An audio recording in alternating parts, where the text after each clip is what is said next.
Бала кезде бізге үлкендердің жылағанын көру сирек болатын. Үлкендер сабырлы, төзімді, барлық қиындықты ішінде сақтап, сыртқа сыр бермей жүретін жандар сияқты көрінетін. Ал қартайғанда бәрі өзгереді. Бір кезде қатты болған жүрек те жұмсарады. Бір кезде мықты болған сөз де дірілдей бастайды. Бір кезде көз жасы жасырылған болса, қазір ол еріксіз ағып түседі. Неге? Қарттар неге көп жылайды? Бұл жай ғана жас емес, бұл өмірдің айнасы. Жылдар бойы жиналған сырдың, шердің, сағыныш пен өкініштің тамшысы.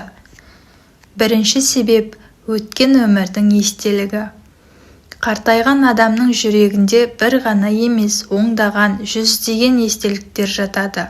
Әр естеліктің астарында қуаныш, мұң, үміт, сағыныш бар. Бір кезде бірге күлген адамдардың көбі қазір өмірде жоқ. Бір кезде армандаған мақсаттар орындалмауы да мүмкін. Бір кезде жанына жақын болған бала қазір алыста. Қарттықта адам өмірдің артқа қарай жүретін киносын көре бастайды. Ал сол кинода кей кадрлар жүректі жаралайды. Соның бәрі көз жасына айналады. Екінші себеп – қадірінің кеткенін сезіну. Көп ата-әжелер былай дейді: бұрын мен бір ауыз сөз айтсам, бәрі тыңдайтын, қазір тыңдамайды да. Жастар ерінбей көмектесетін еді, қазір амандаспайды да. Қарт адамның бойында көп білім, өмірлік тәжірибе, ақыл мен кеңес бар. Бірақ олар көбіне еленбейді. Өзін артық адамдай сезіну ең ауыр сезім, ал бұл сезім ішкі үнсіз жылауға айналады. Үшінші себеп – жалғыздық. Жалғыздық бұл тек физикалық үйде жалғыз қалу емес, бұл жан дүниенің босап қалуы. Балалар өскен соң әрқайсысы өз өмірімен кетеді. Жұбайы қайтқан болса, тіпті ауыр. Телефон шалмайды, есікті сирек қағады.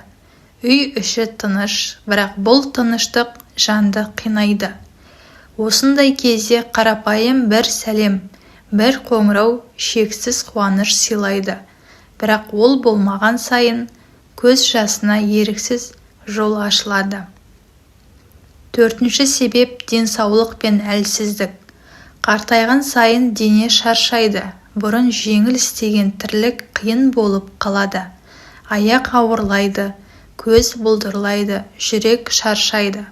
Бұл өзгерістер қарт адамның бойында қайғы мен шарасыздық сезімін тудырады. Бұрын мықты еді, енді көмектің қажеті бар. Бұрын өзі көмектесетін, енді көмекті күтеді.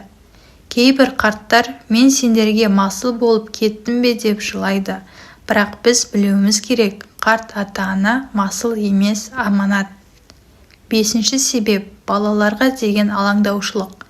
Қарттар өз ұрпағы үшін үнсіз уайымдайды. Олар: балам қалай өмір сүріп жатыр екен? Немерем қандай тәрбие алып жатыр? Түнде үйіне аман-есен жетті ме? Дұрыс тамақтанып жүр ме? Деген сұрақтарды ешкімге айтпай, күн сайын іштей ойлап жүреді. Жауап алмаса, ол ой мазасыздыққа айналады. Мазасыздық тыныш ұйқыны да, көңіл күйді де бұзады, ал ол көз жасына себеп болады. Алтыншы себеп – сағыныш. Қарт адамның жылауы кейде тек өкініш емес, сағыныштың да белгісі. Сағыныш өмірге келген әке-шешеге, сағыныш бір кезде бірге жүрген достарына, сағыныш қуанышты өткен күндерге, сағыныш балалық шағына, жастық шағына, сағыныш бір кезде бірге шай ішкен, қазір өмірде жоқ адамдарға. Ол адамдар жоқ, бірақ олардың бейнесі жүректе. Жүрек еске түсірген сайын көз жасына еріксіз жол беріледі. Жетінші себеп – іштей өкініш. Қарттықта көп адам қап, мына кезде олай істемеуім керек еді. Мына адамнан кешірім сұрамаппын. Балаларыма жеткілікті көңіл бөлмедім деген ойлармен өзін өзі жейді. Уақыт артқа қайтпайды. Сондықтан ол ойлармен күресудің жалғыз жолы ішкі кешірім мен тыныштық табу. Бірақ өкініш тым ауыр болса, ол да көз жасына айналады. 8-ші себеп – жақсы көргендерінен алыс болу. Қарт адам жақсы көрген адамынан алыста жүрсе, жан дүниесі ауырлайды. Бұл тек баласы шетелде жүрген жағдай емес, кейде үйдің ішінде жүріп те алыстап кеткен қатынас болады. Келінімен түсінісе алмаса, баласы суық сөйлесе, немересі тыңдамаса, бұл бәрі ішкі күйзеліс туғызады. Ал ішкі реніш қарт адамның көңілін езіп, тілмен емес, көз жасымен шығады. 9-ші себеп – өмірдің өткіншілігін түйсіну. Қарт адам өмірдің соңғы аялдамасында тұрғанын сезеді. Жастар үшін 10 жыл ұзақ, қарт үшін 10 жыл саусақпен санарлық сәт. Олар өмір тым тез өтіп кетті деп ойлайды. Жетпеген армандарын еске алады. Кеткендерді, ұмытылған сәттерді, орындалмаған уәделерді еске алады. Бұл терең философиялық ой. Бұл ойдан қашып құтылу мүмкін емес, ал ол ойлар жылауға себеп болады. Бұдан қорытынды, қарттар неге көп жылайды? Өйткені олар бәрін көрді, өйткені олар өмірдің ыстығын да, суығын да бастан өткерді. Өйткені олар жүрекпен сезіп, жанмен түсінетін жаста тұр. Сондықтан біз қарттың жанын ауыртпауымыз керек, қарттың сөзін бөлмеуіміз керек, қарттың қолына шайымызды, жүрегімізге сыйымызды ұсынуымыз керек.